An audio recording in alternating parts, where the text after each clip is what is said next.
bueno, siguiendo con este conocer a Dios, a mí me parece muy, muy importante y creo que está de más decirlo, pero quisiera conversar un poco más acerca de la Trinidad. ¿Por qué esta doctrina es tan importante? Y más para el nuevo creyente. Wow. Tú me dijiste que íbamos a tener una charla muy, muy fácil y ahora me estás preguntando sobre la Trinidad. Um, sí, es una doctrina, no se puede exagerar la importancia de la Trinidad en el cristianismo, porque es una de las doctrinas que separa al cristianismo de todas las demás religiones. Es una doctrina bíblica y muy importante para la vida cristiana. Es una doctrina muy práctica, pero en vez de hablar hoy día al nivel de los eruditos, sería mejor hablar al nivel de los nuevos creyentes para explicar algunas cosas acerca de la Trinidad. Ahora, anticipando tu pregunta, yo he traído algunas notas y lo primero que necesitamos ver es que hay misterios en las Escrituras que no vamos a resolver en esta vida. Necesitamos simplemente afirmar la verdad que Dios nos ha revelado.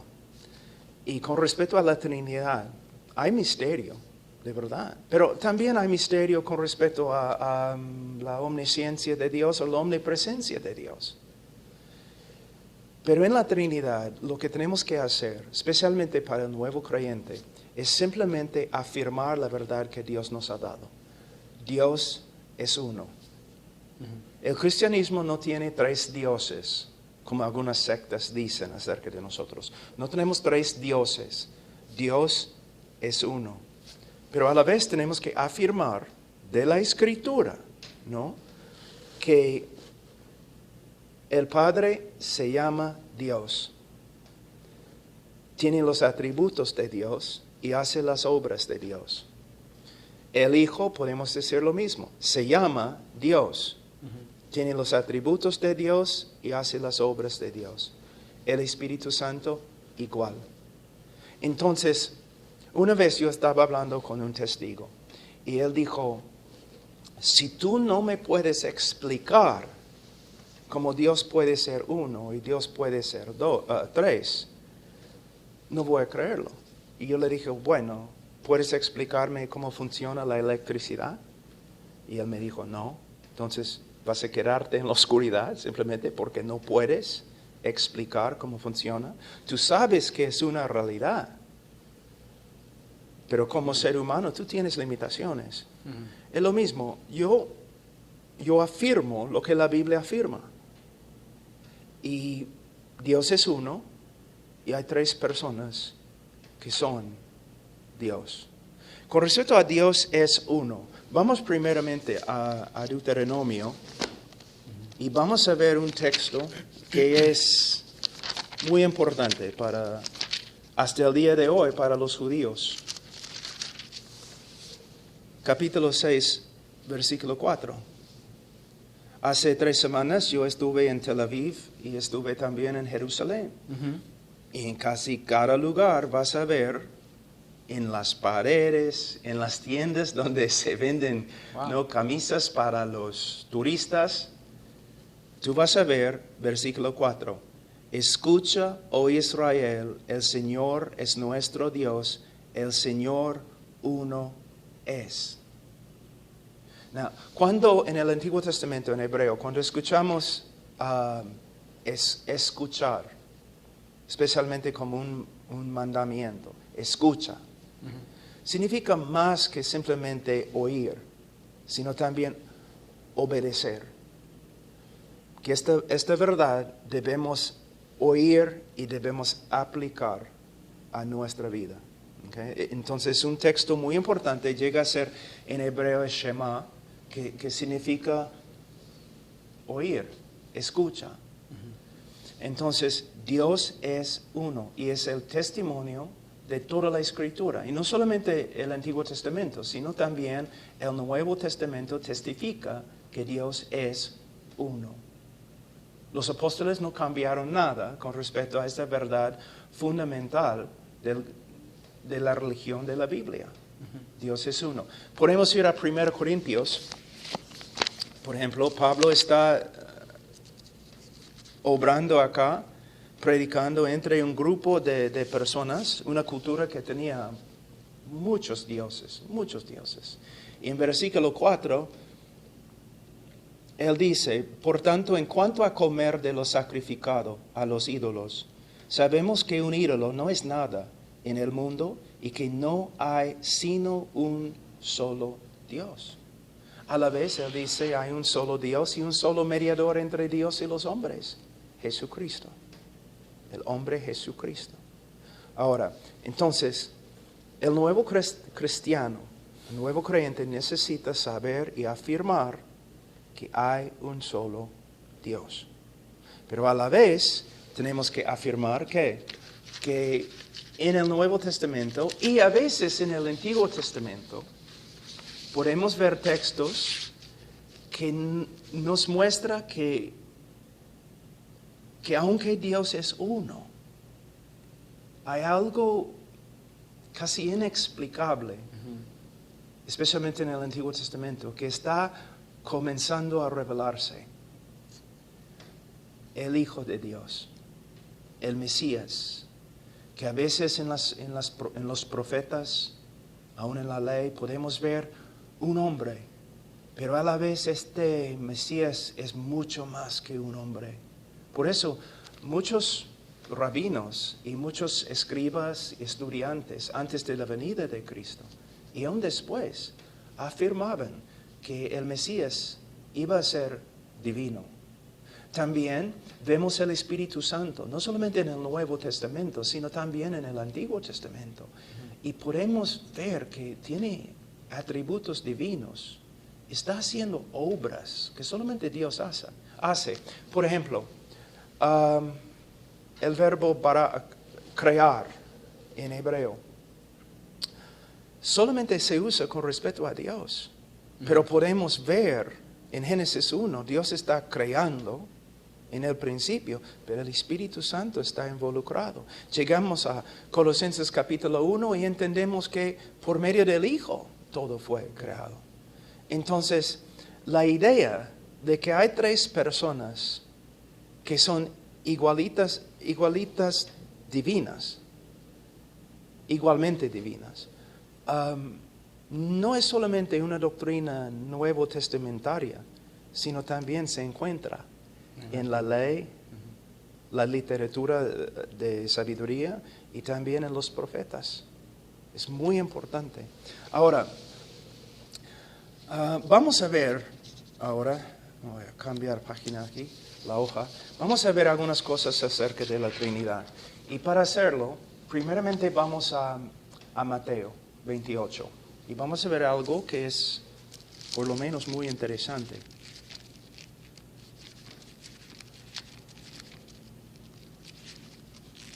Tengo una nueva Biblia en español, es muy difícil encontrar mi lugar.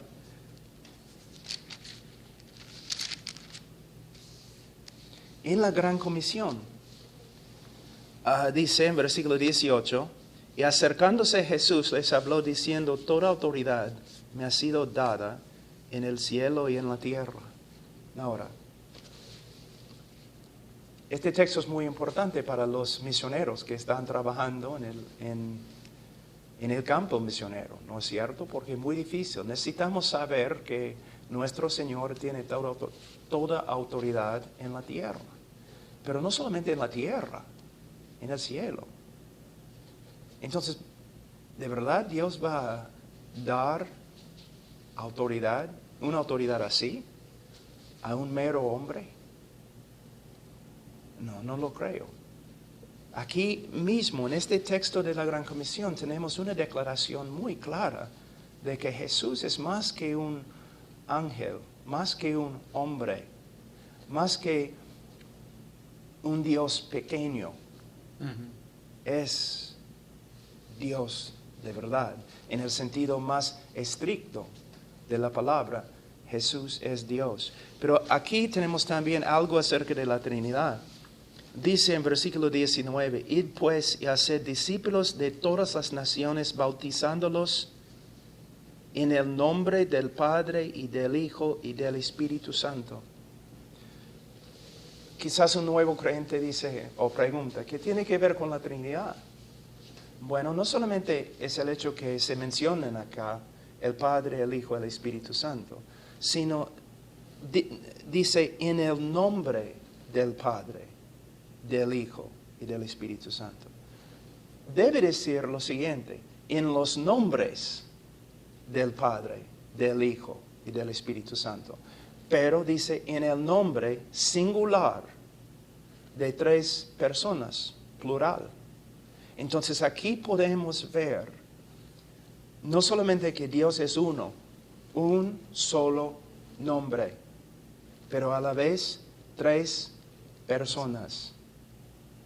Y el hecho que tenemos Padre, Hijo y Espíritu Santo juntos así, ¿cómo vamos a poner Jesús o el Espíritu Santo en el mismo nivel del Padre si no son iguales al Padre?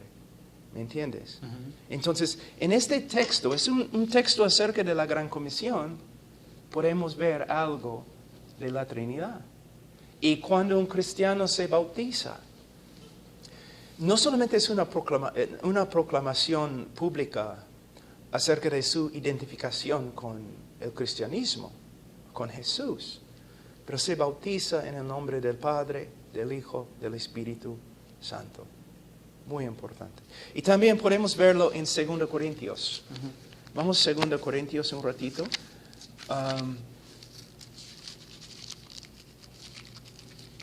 Tú tienes tu Biblia en tu teléfono. Sí. Estás buscando.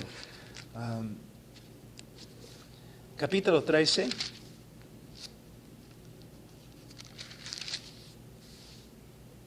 Versículo 14. ¿Qué estoy haciendo? Antes de leer el texto, estoy leyendo de textos que al principio una persona va a decir, ¿qué tiene que ver con la Trinidad? Son textos que tienen que ver con otra cosa. Lo que estoy mostrando es que aún en las referencias o en textos a través de todas las Escrituras podemos ver referencias a la Trinidad. Y son inexplicables. De una forma, los textos serían blasfemos. ¿Blasfemos? Sí. Si Jesús no es igual a Dios, si el Espíritu Santo no es igual al Padre y al Hijo. En versículo 14, la gracia del Señor Jesucristo, el amor de Dios y la comunión del Espíritu Santo sean con todos vosotros. El hecho que se mencionen juntos, el hecho que Jesús, y en griego es muy importante, el orden, el hecho que Jesús se menciona antes del Padre. ¿Cómo va a escribir esto Pablo si Jesús no fuera igual al Padre? ¿Y cómo va a poner las 3 personas juntas si el Padre, el Hijo y el Espíritu Santo no son iguales y no son Dios? ¿Me entiendes? Ahora, vamos a algunos textos que hablan directamente acerca de cada persona y el hecho que cada persona se llama Dios. 1 Corintios 8:6, podemos volver. 1 Corintios 8. Es bien interesante también los versículos que has estado mencionando, porque la idea no es mostrar la Trinidad, sino son indirectamente Sí. referencias a una Trinidad. Lo tenían por asumido ya, ¿no? Sí, por asumido, totalmente, ¿no? Y corre por toda la Escritura. Y podemos decir, tengo que decirlo, no solamente el Nuevo Testamento, si somos honestos, tenemos que reconocer en el Antiguo Testamento lo mismo, que el Mesías, ¿quién es? Los rabinos siempre andaban perplejos con respecto a eso, porque de verdad es un hombre, pero el Mesías es mucho más que David, mucho más que un hombre, mucho más que un ángel. Y el Espíritu Santo no es un poder impersonal, no como electricidad, es una persona, tiene una voluntad, hace obras. Aún en el Antiguo Testamento, el Espíritu Santo puede ser ofendido.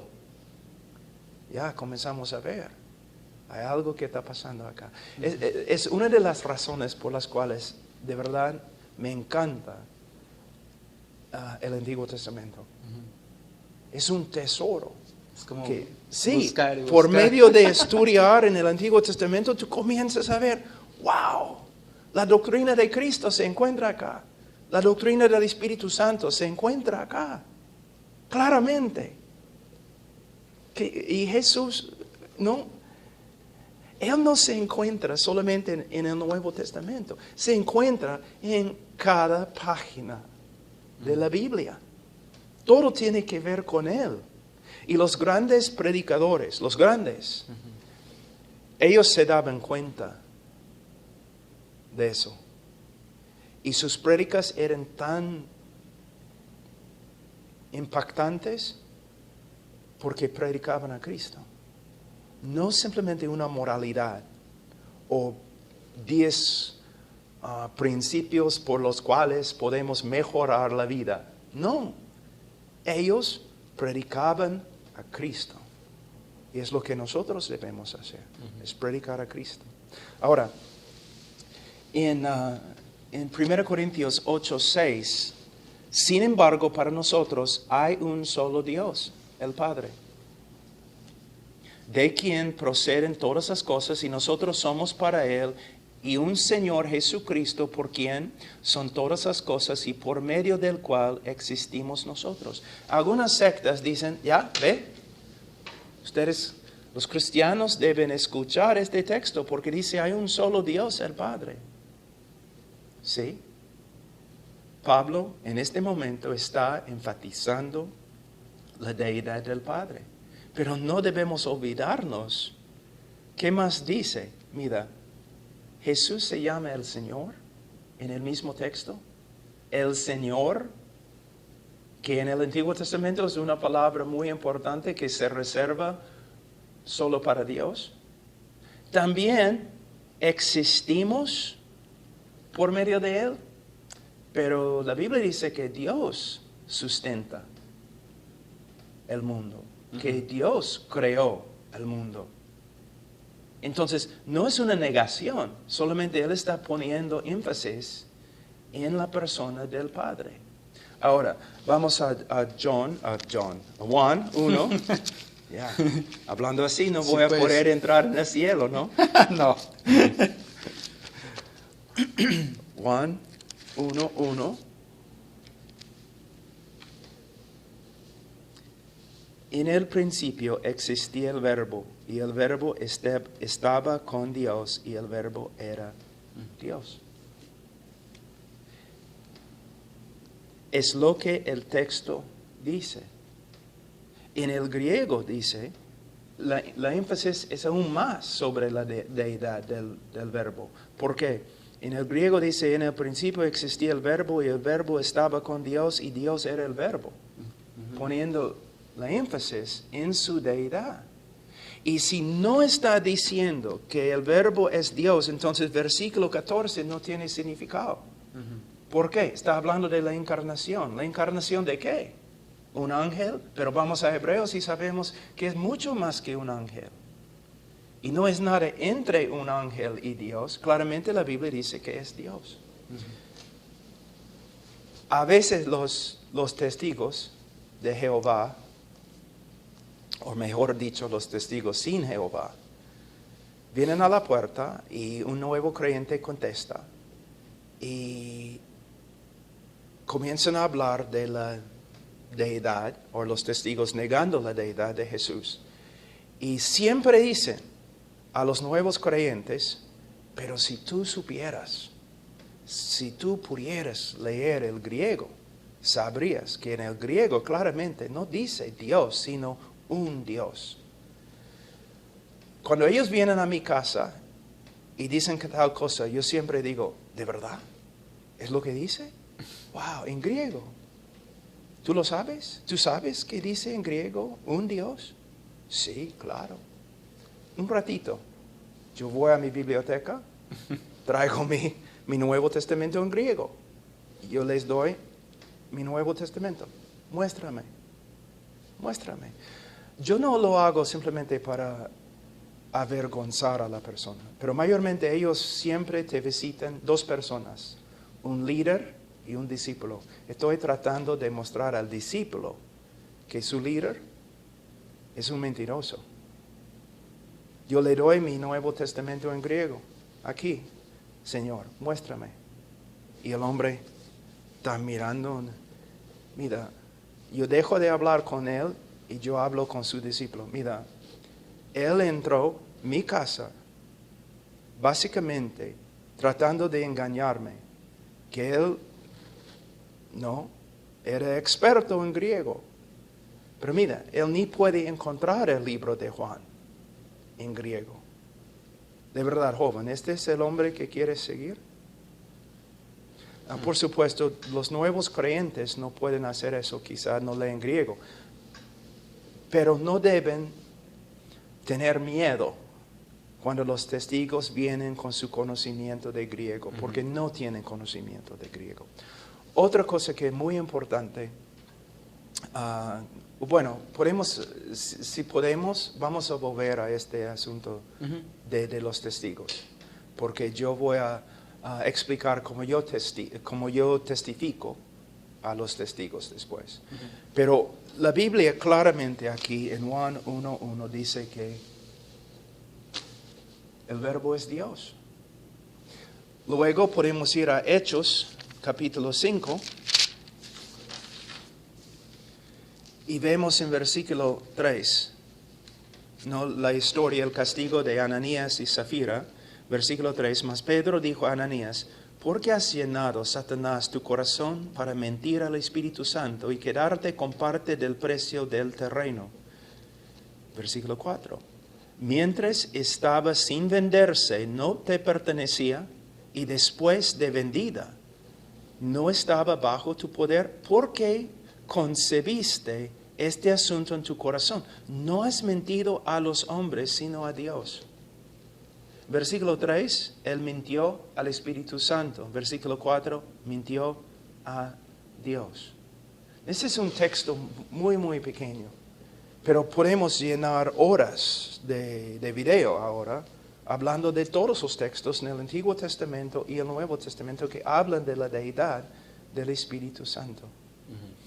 De hecho, yo escuché una vez en una lectura un teólogo que dijo, si Jesús no es Dios, ¿cómo podemos explicar el Espíritu Santo? Entonces, ¿quién es Dios? ¿Hay dos personas? Porque no podemos negar que los atributos de Dios y también las obras de Dios también pertenecen al Espíritu Santo. Entonces, tenemos textos directos que hablan de tres personas verdaderas y tres personas distintas. El Padre, el Hijo, el Espíritu Santo, y son Dios. Bueno, gracias, hermano. Es tan importante y a la vez tan ignorado esta doctrina, ¿no? Sí. Ignorada en los púlpitos, ¿no? Muchas veces, quisiera decir que da vergüenza a veces visitar una iglesia y el pastor, en vez de mostrar la doctrina o pegarse a las escrituras, damos ejemplos de lo que podría ser la Trinidad, ¿no? E inclusive caemos en la herejía conocida como el modalismo, ¿no? Sí, bastante. bastante. Algunos de los ejemplos. H2O. Ajá. Okay. El agua. Sí, líquido, sólido, hielo y vapor.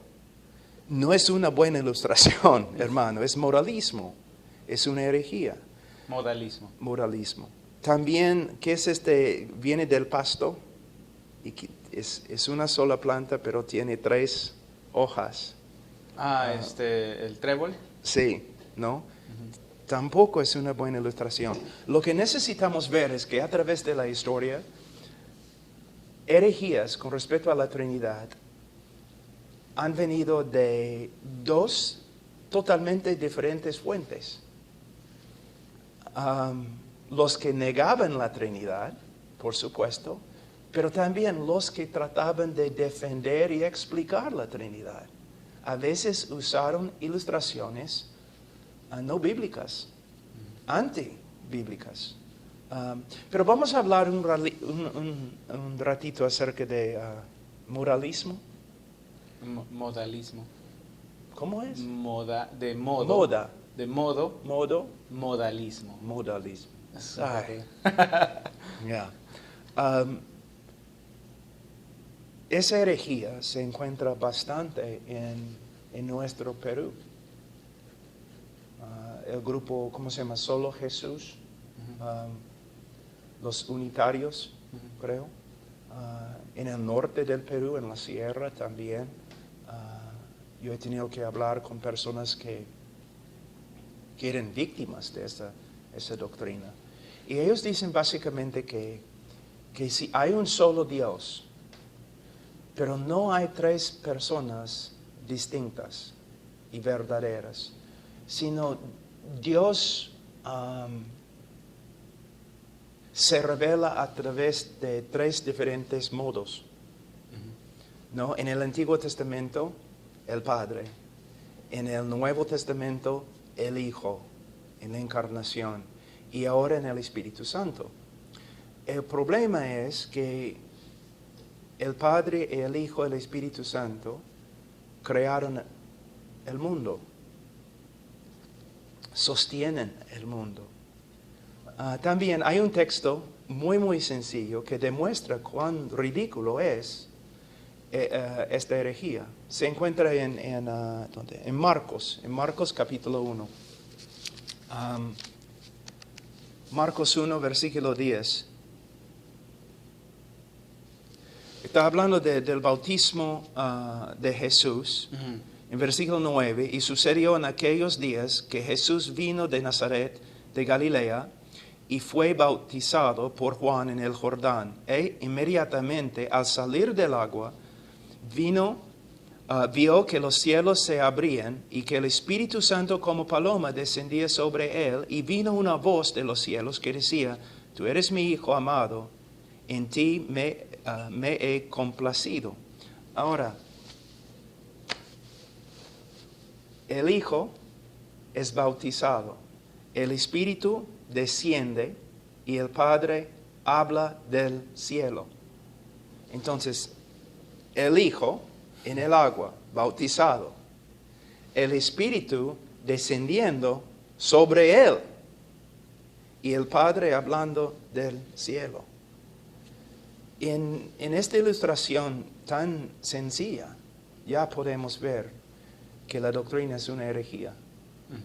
Que no es, como ellos dicen, un solo Dios, una sola persona que se manifiesta en 3 diferentes modos, sino un solo Dios, 3 personas distintas y verdaderas: el Padre, el Hijo y el Espíritu Santo. Ahora, una persona me dice: pero explica la doctrina. Mira, la verdad no depende de mi capacidad de explicarla. La verdad es la verdad. Se sostiene a solas, sin yo. No me necesita, ¿no? Yo solamente, como un hombre limitado, yo solamente tengo que someterme a las Escrituras. Un testigo una vez estaba hablando conmigo y yo le dije: mira, la diferencia es tú te sientes capaz de inventar nuevas doctrinas.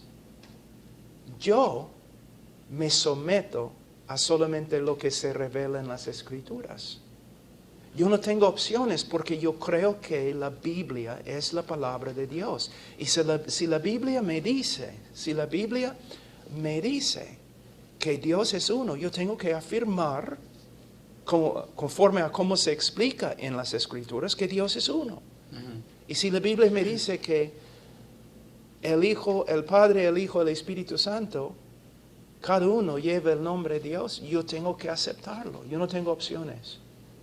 Y las sectas, ellos se sienten capaces de no solamente inventar doctrinas diferentes, sino cambiar las Escrituras, como los testigos lo han hecho en su traducción. ¿No? Otra cosa que quizás es muy, muy importante decir, que una manera de ver la Trinidad, una manera práctica, es que en Juan 1:18, vamos a Juan 1:18.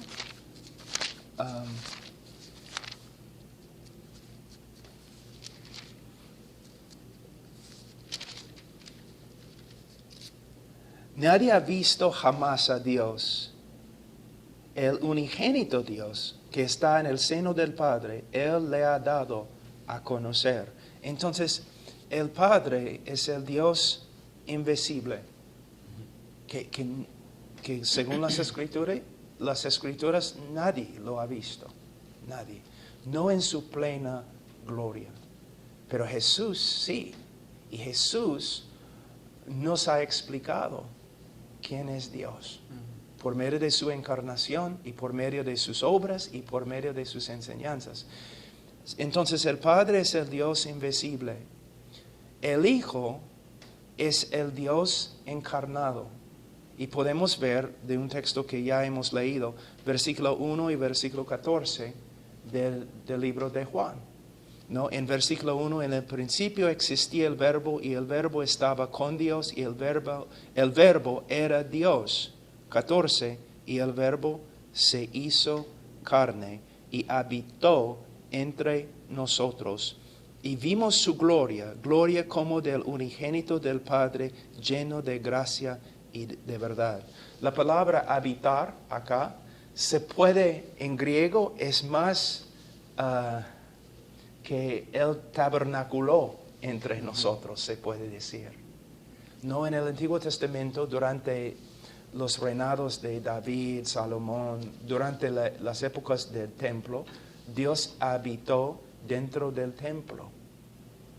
Pero ahora Dios en su plenitud habita dentro de la persona de Jesús. Y al final, en Romanos 8, con respecto al Espíritu Santo,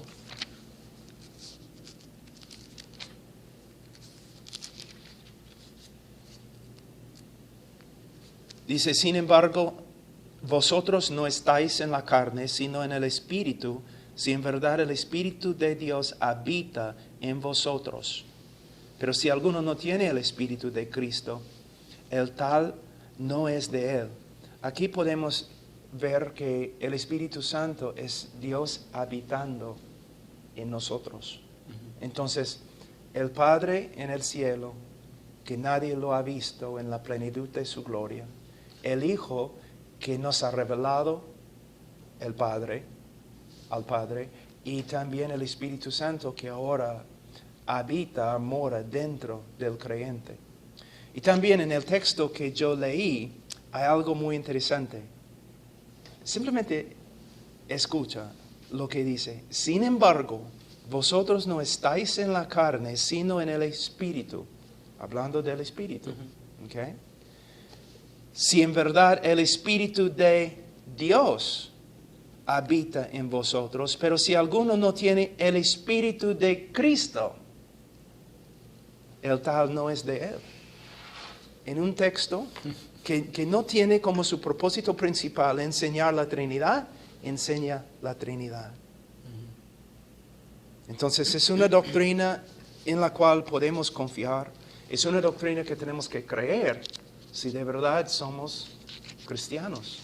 Uno que niega la Trinidad no es cristiano. No es. Como un pequeño paréntesis, estábamos estudiando las escrituras y esta idea de que a Dios, este Dios invisible, Cristo lo ha dado a conocer. Por un tiempo en mí era como que, bueno, no lo podemos ver porque nosotros estamos en una esfera, en un reino material, ¿no? Pero al estudiarlo, realmente tiene mucho sentido lo que la palabra dice, es invisible, porque nosotros, seres finitos, no podemos captar, no podemos visualizar con nuestros ojos, con la visión, vamos a decir así, a este Dios en su plenitud. Sí. Es un Dios eterno, es un Dios infinito. Y a la vez, el hecho que es el Dios invisible no es el resultado de nuestras limitaciones humanas, sino Él es espíritu. Él es espíritu. Otra cosa, la énfasis que se pone a veces en el Antiguo Testamento y acá en el Nuevo Testamento, que Dios es invisible, es una prohibición contra la idolatría. Cada vez que nosotros creamos una imagen, estamos distorsionando quién es Dios. ¿No? Aún los dibujos acerca de la persona de Jesús. Yo recuerdo una historia en India. Un misionero estaba repartiendo folletos y una jovencita que recién se había convertido pasó por ahí y él le dio un folleto. Y ella regresó después de 5 minutos llorando. Y el misionero dijo, ¿por qué estás llorando? ¿Qué pasa? Y ella le miró el folleto y el folleto tenía un dibujo de supuestamente la cara de Jesús. Y él dijo, la chica dijo, la hermana, oh hermano, yo pensaba que él era mucho más glorioso que lo que se ve acá. Entonces cada dibujo, cuadro, imagen de Dios o aún de Jesús es una distorsión de la gloria de su persona. Y tengo que decirles, muchas de las imágenes de Jesús en cuadros, los icons, ¿cómo se dice? Iconos, estatuas. Wow, ni parecen, no son hermosos, son feos, asustan.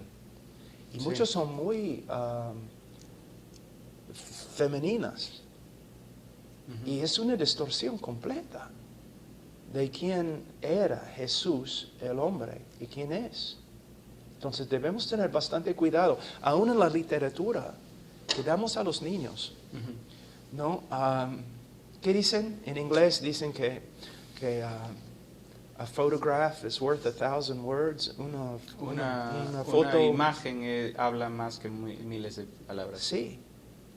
No, es como cuando una persona piensa en Moisés, ¿no? Y el éxodo de Egipto. Muchas veces toda su idea del éxito proviene de la película por Cecil B. DeMille, ¿no? Con Charlton Heston, que con las escrituras o en las películas acerca de Jesús.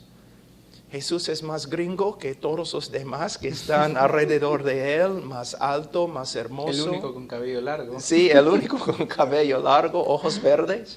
Entonces, necesitamos tener bastante cuidado y simplemente pegarnos a las escrituras.